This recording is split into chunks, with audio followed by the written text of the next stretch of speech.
Greetings people, 'tis I, 480 Volts, and welcome back to another episode of 480 Reviews. Today we are going to be taking a look at what is possibly my favorite Mega Man game of all time, definitely my favorite of the X series, Mega Man X4, released for the Sony PlayStation and the Sega Saturn in 1997, almost a full year after the release of Mega Man 8. The story, which like Mega Man 8 utilizes anime-style cutscenes, introduces us to Repliforce, a group of elite Reploid soldiers who do stuff. I guess they fight Mavericks? It's never really fully explained. It's worth noting that Repliforce has not been included in a single game after this one, so... But anyway, the game opens up with the leader of Repliforce, simply called General, engaged in a somewhat heated debate with a mysterious Reploid who for some reason is dressed like the Grim Reaper. This Reploid, who is not in no way never not Sigma, tries to convince General that humans are evil and must be destroyed. He urges General to lead Repliforce in a revolution against the humans. General seems to have no interest in joining the dark side and dismisses the Reaper Reploid, who laughs maniacally, assuring him that he'll eventually change his mind. Meanwhile, at the Maverick Hunter headquarters, Mega Man X and Zero are summoned to a floating city called the Sky Lagoon, which appears to be under invasion by Repliforce soldiers. The Sky Lagoon comes crashing down to the planet's surface, killing countless humans and Reploids.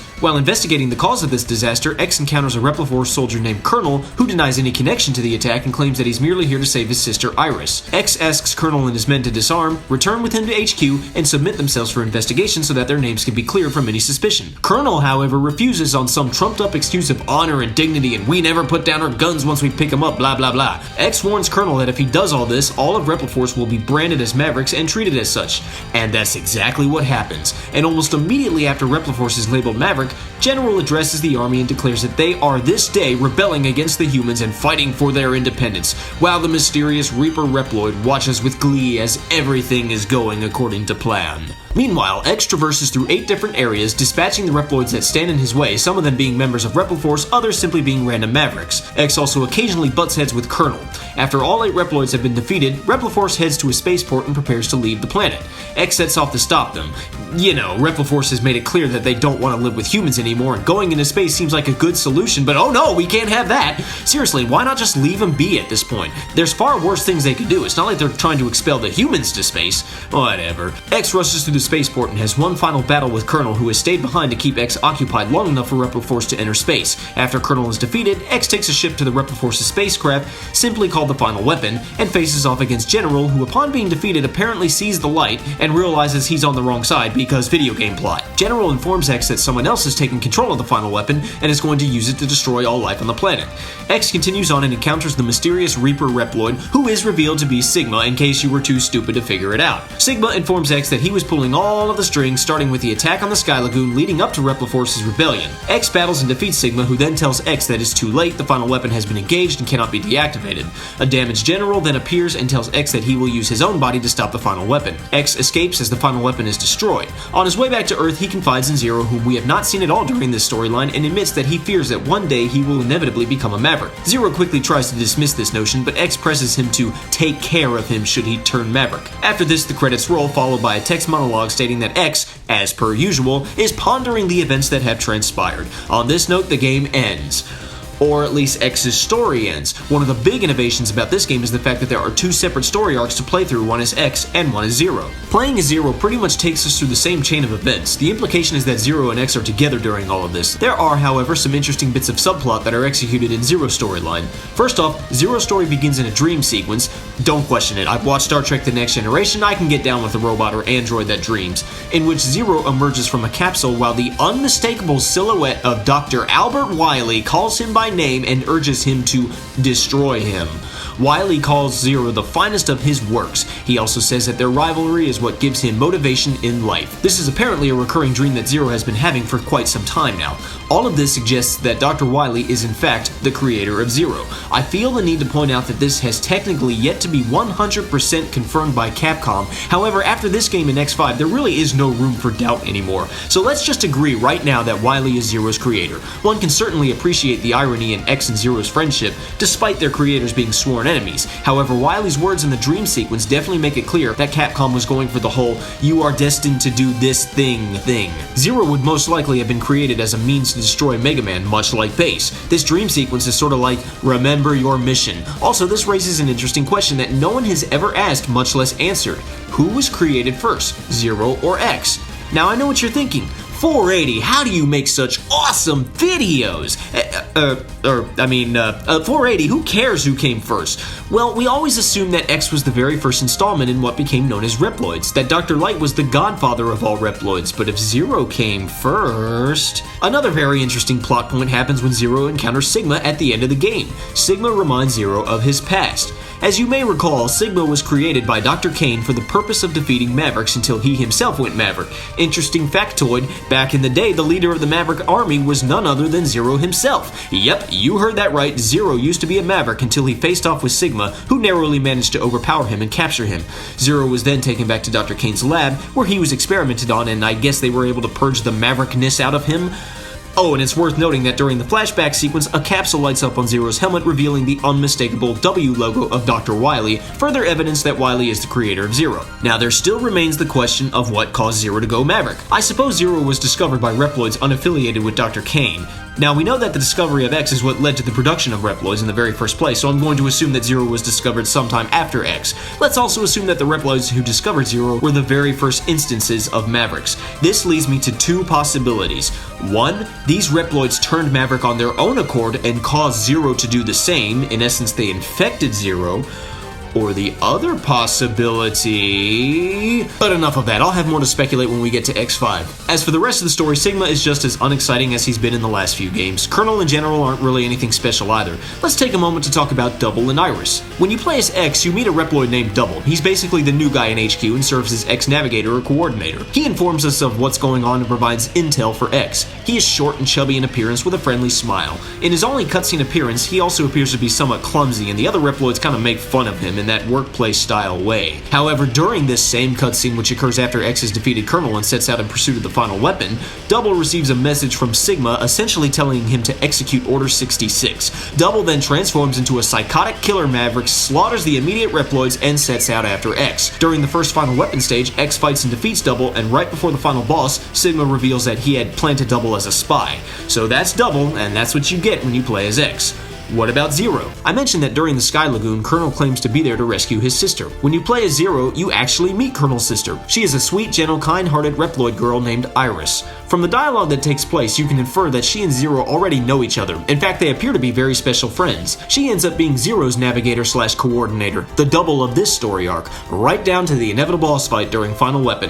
Whenever Colonel shows his ugly mug and taunts Zero, and Zero's first instinct is to rip his cranial unit off, Iris always implores him not to fight with her brother.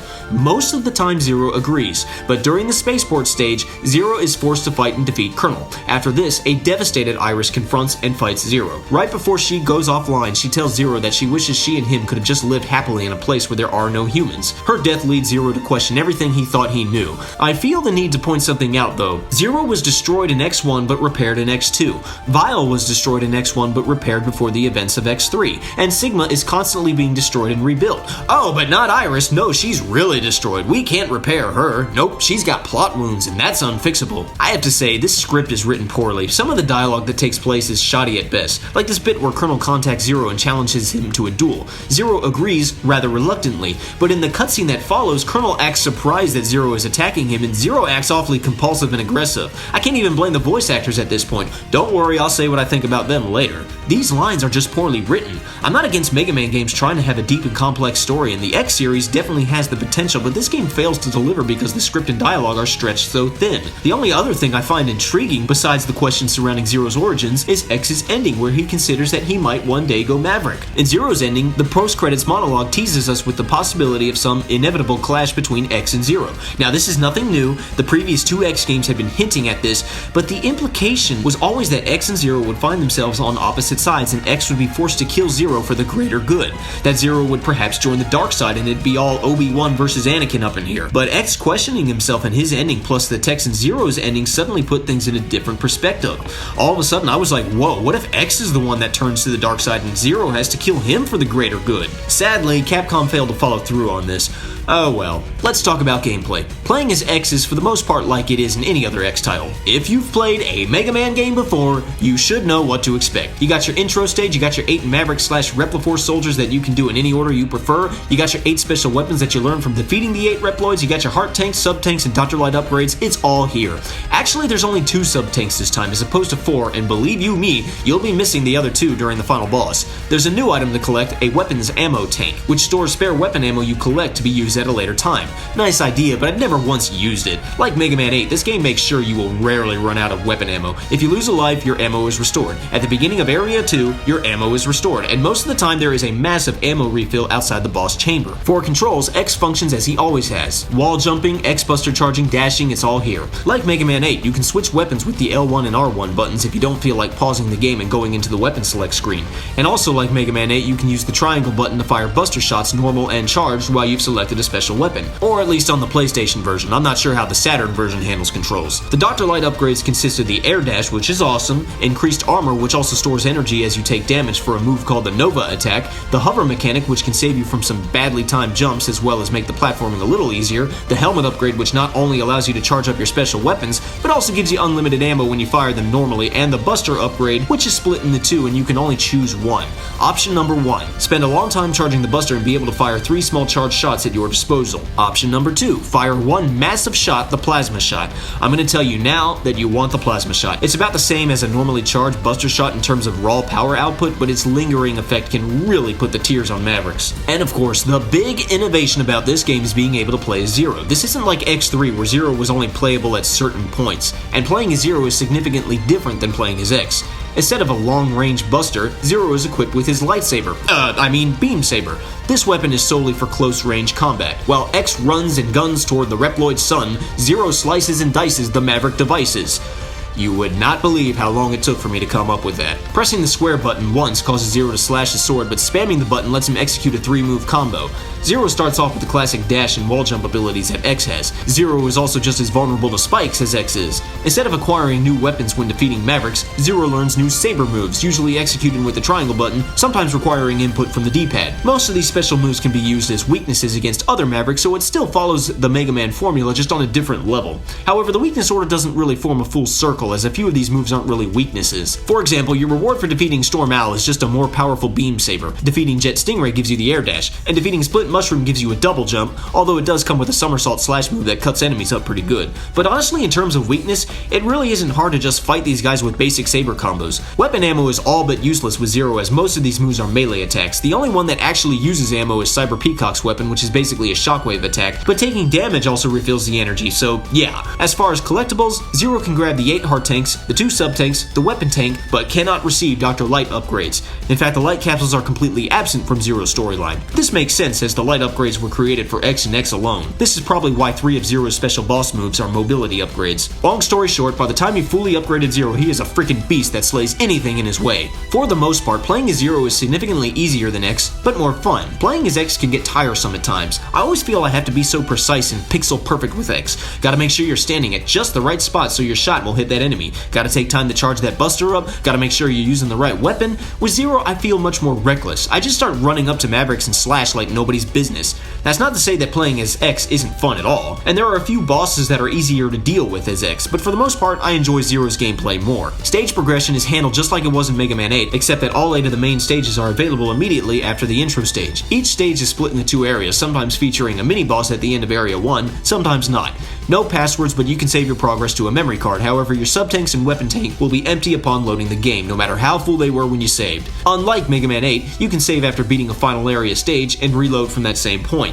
When you play as X, you'll have to face Colonel after beating your first 4 Maverick/Repliforce soldiers, but when you play as Zero, you just see a cutscene in which Iris breaks up the fight. The final stage of the final area contains the teleport room where the initial 8 bosses must be refought before taking on Sigma himself. The graphics are pretty good. The art style is a little less cartoony than Mega Man 8, but everything is still pretty bright and colorful. Yes, we have voice acting in this game. Yes, it is the same VA crew from Mega Man 8, and yes, they are just as terrible as they were in that game. Classic Mega Man sounding like a girl was bad enough, but for X to have the same voice is just inexcusable. What if I become one of the Mavericks? Maybe it's just me, but I imagine X sounding more like a teenager than a child. That dude that did a horrible job voicing Duo in Mega Man 8 and does a horrible job voicing Zero in this game sounds more suitable for X. Don't ask such a silly question. I'm breaking contact now. The fight scene between Zero and Sigma is almost unwatchable because of the ridiculous grunting and groaning. It sounds like they recorded 2 different guys who were constipated on the toilet seat.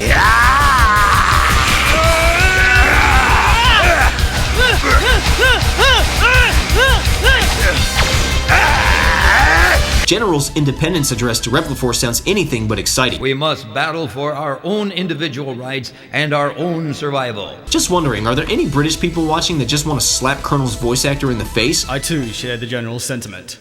Take heed, we have no other choice. I could do a better British accent than that, and mine is terrible. And why did they bother getting a different guy to voice Dr. Wily? After him, he is my nemesis.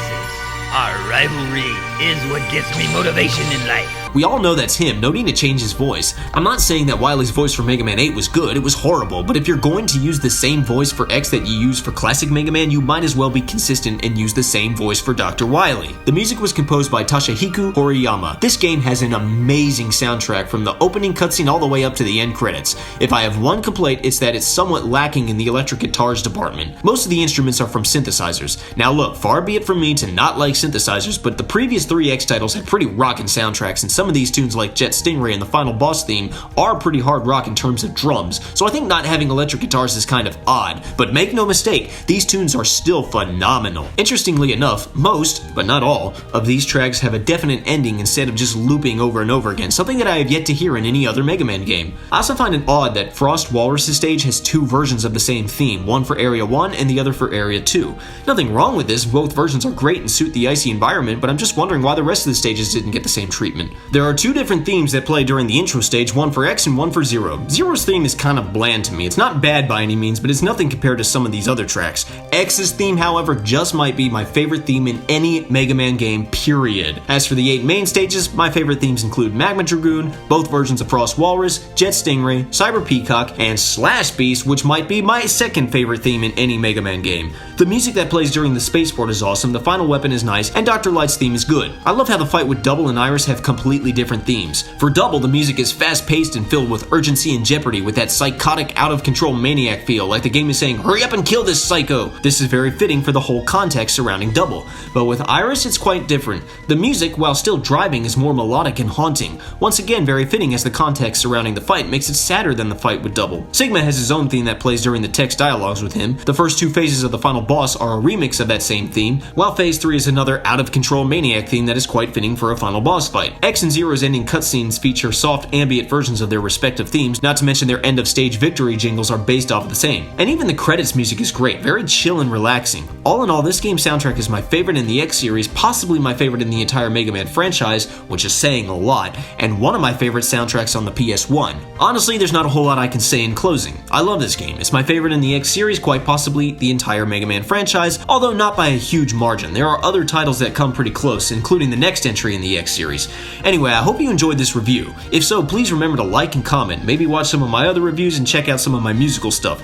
Not to give too much away, but I have some plans for my music. If any of this interests you, please consider subscribing to the channel. Regardless, have a fantastic day. Oh, and since I know you're all just dying to hear this... What am I fighting for? Pieces.